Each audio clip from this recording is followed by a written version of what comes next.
What's going on, YouTube? Welcome back to another video. Now, if you're watching this video, you're probably having trouble getting wins and going positive in Black Ops 4, but don't worry, because I'm going to turn you from a noob to a pro if you follow these 7 tips.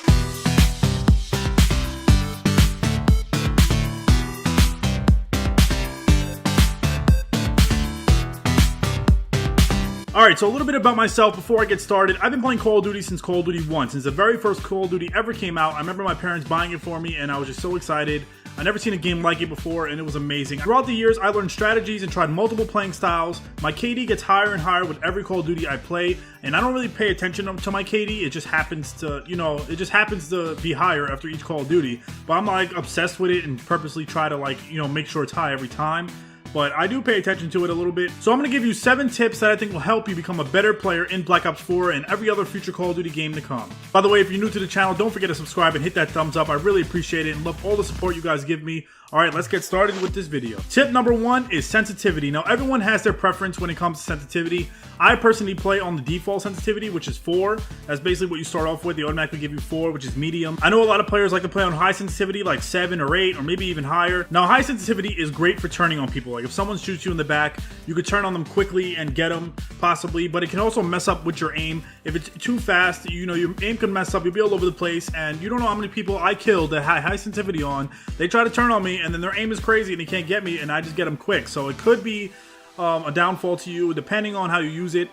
So what you should do is play around with different sensitivities and see what works best for you. I find 4 sensitivity better because I can aim easier. I'm still able to turn on people, but just practice with them, and once you get used to it, you'll see your gun skills get way better. Tip number 2 will be class setup. Now, in every Call of Duty, class setups are the most important thing to get right in order to do good and go positive. Now, there's no perfect class setup that works for every single person, but make sure the class setups make sense. If you're playing S&D, make sure you have dead silence on. I can't tell you how many people I kill because I can hear them coming from a mile away. Also, since the body armor gear is basically useless now, I feel like the body armor is basically weak after they nerfed it, and it's really pointless to have. What you should really do is put on the acoustic sensor. Now, if you guys notice, I say this in every one of my videos because I'm telling you, it's very effective.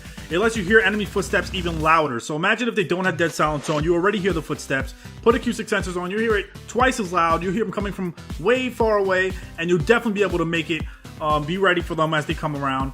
Now, you guys can check out some of my other videos of class setup tips I did for Black Ops 4 if you guys want to get more into detail about how to do some good class setups.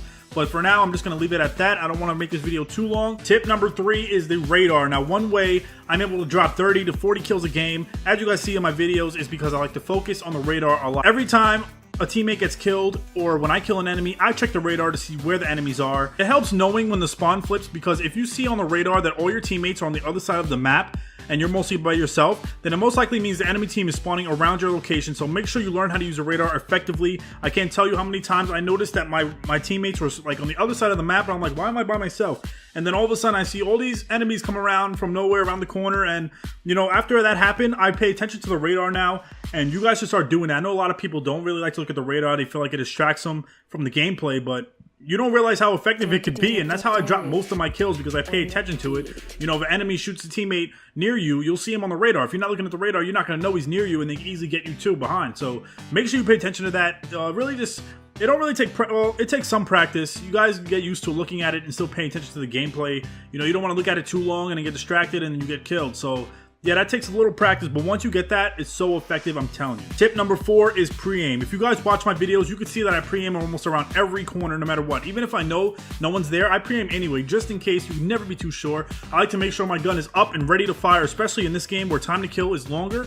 You want to make sure you're ready to shoot, because if you turn the corner and you run into 2 or 3 enemies, you can quickly take them down if you're aimed in already before you turn that corner. Get into the habit of doing that, and I promise you'll see a big difference. Now, in the older Call of Duties, as far as like Modern Warfare 2, Modern Warfare 3, I really didn't pre-aim before I turned the corner. I would turn the corner, then aim in. You don't want to do that. You want to aim in, then turn the corner, so you could be guns up already, because most likely the enemy will be sprinting towards you, not knowing that you're about to come around, and you could get them quick. Most likely the enemy could have a quick gun with high fire rate and get you quick if you're not aim ready. So once you turn around the corner, aim in already before you turn, and I'm telling you, it'll make a big difference. You'll be able to get them first. You'll win more gunfights, and it'll help you with your aim, and just practice with your aim, and then you'll do good.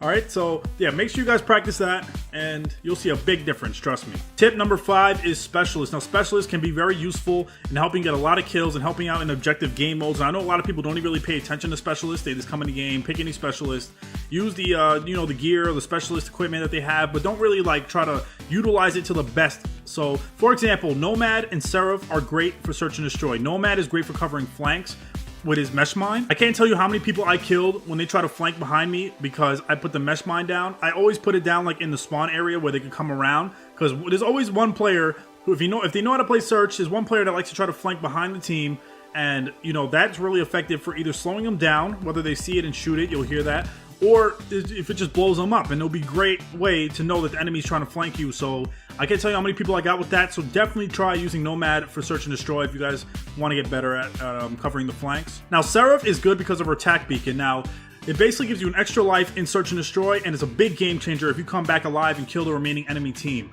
Now, I can't tell you how many times I clutched the game because I put down the attack beacon, all my team died, I die, I respawn, and I end up killing the remaining people on the enemy team. And if I didn't respawn, I never would have got that, we would have lost a round, so it definitely clutched it for me. That's why I had to put that as like one of the best specialists for search and destroy. You guys just know how to, you gotta know how to use it. Use the attack beacon, you probably get it spawned, like it probably gets like probably once a game. It don't really get spawned that much, so try to use it in the 3rd round, or if the enemy's on the 3rd round, try to use it to catch back up. But yeah, don't waste it like in the 1st or 2nd round, because then, it doesn't really matter those rounds. So make sure you guys use it effectively. Other specialists like Torque, Crash, and Battery are perfect for regular and objective game modes. Crash is great for ammo and health. Battery is being good for clearing an objective area with the cluster grenades and the war machine.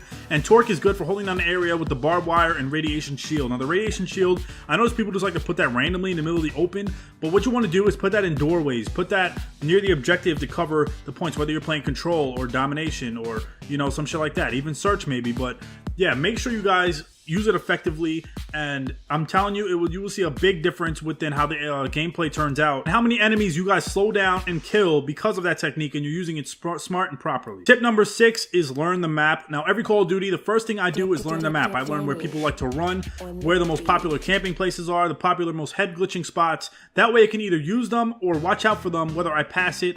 That way enemies can't take me by surprise because I'll be ready for them. Now, I like to learn where the head glitches are. If I turn the corner and I know down there there's like a barrel or a box that someone always stand by, that's when I definitely like to pre-aim around the corner. Most people don't really pay attention to that. They just run around the corner not expecting them to be there. You guys forget that people could rush. SMG players could rush there quick, be there. You won't even know they're there yet. They'll be there and just camp there, and I can't tell you how many people I got doing that. I just rush and head glitch, and like they come around not knowing I'm already there. So yeah, if you guys want to pay attention to that, where the most popular camping spots and head glitches are, and I'm telling you, you'll definitely see a big difference within like gunplay and being able to be prepared for those enemies. I personally like to run a certain route each time. That way I know where I'm going and know what places to look for. So I know certain routes. I run back and forth from my same routes. I don't really like to camp the whole game. I'm not really a camper. I've always been a rushing player. That's why you see me use my SMGs in my videos, maybe assault rifles. No matter what gun I'm using, I like to run around. I don't have patience to camp. I can't guarantee that you'll do good if you do camp. I mean, maybe you're a good camper and you'll get some people, but you'll never be top of your team, most likely, or play the game. So you want to run around, but you want to run around on a certain route.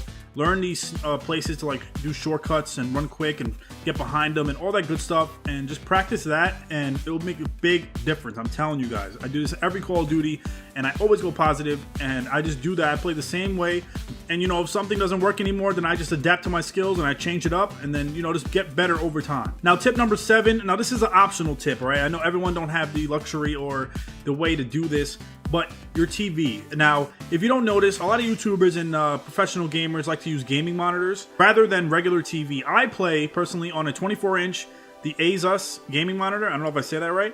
Now, when I used to play on my TV, I never thought that it would make a difference playing on a gaming monitor versus a TV. I just thought it would be like the same thing. But once I got into gaming monitor and played on it, I noticed a big difference. Everything was so smooth, faster than playing on my TV. Gaming monitors are perfect for clean, fast gameplay. Regular TVs have input lag, and it causes you to be at a disadvantage going against a player using a gaming monitor because they're much quicker, you're much slower. So, it could definitely be a game changer if you guys are noticing. If you guys are playing on a TV and you notice that players are like killing you fast, and that could be because they're on a gaming monitor, so you might want to invest some money, save up some money for that. If you're too young to buy it, ask for that for Christmas or your birthday. You know, anything you can to try it out. I'm telling you, it makes a big difference. Just because it's a bigger TV doesn't make it better. I believe smaller screens and gaming monitors that are made for gaming is way better and makes you a better gamer. So try to invest in that if you guys could. If you want to learn more about gaming monitors versus TVs, go search it up on YouTube. You'll see experiments and all kind of ways of why gaming monitor is the way to go. All right, so there you guys have it. 7 tips for Call of Duty Black Ops 4. I hope this video helped you guys out in any way. If you guys enjoy these tips, let me know in the comments. If you guys want me to give tips on anything else, like certain classes or other game modes, if you guys want me to do this same type of video but for like hardcore game mode, let me know in the comments. Don't be scared to tell me. And I just hope I could help out one person get better, get that positive KD, get that play of the game, get that win, and, you know, just be able to show off your skills, all right? So thank you guys for watching this video. I appreciate all of you. Don't forget to like and subscribe, and I'll see you guys next time. Peace.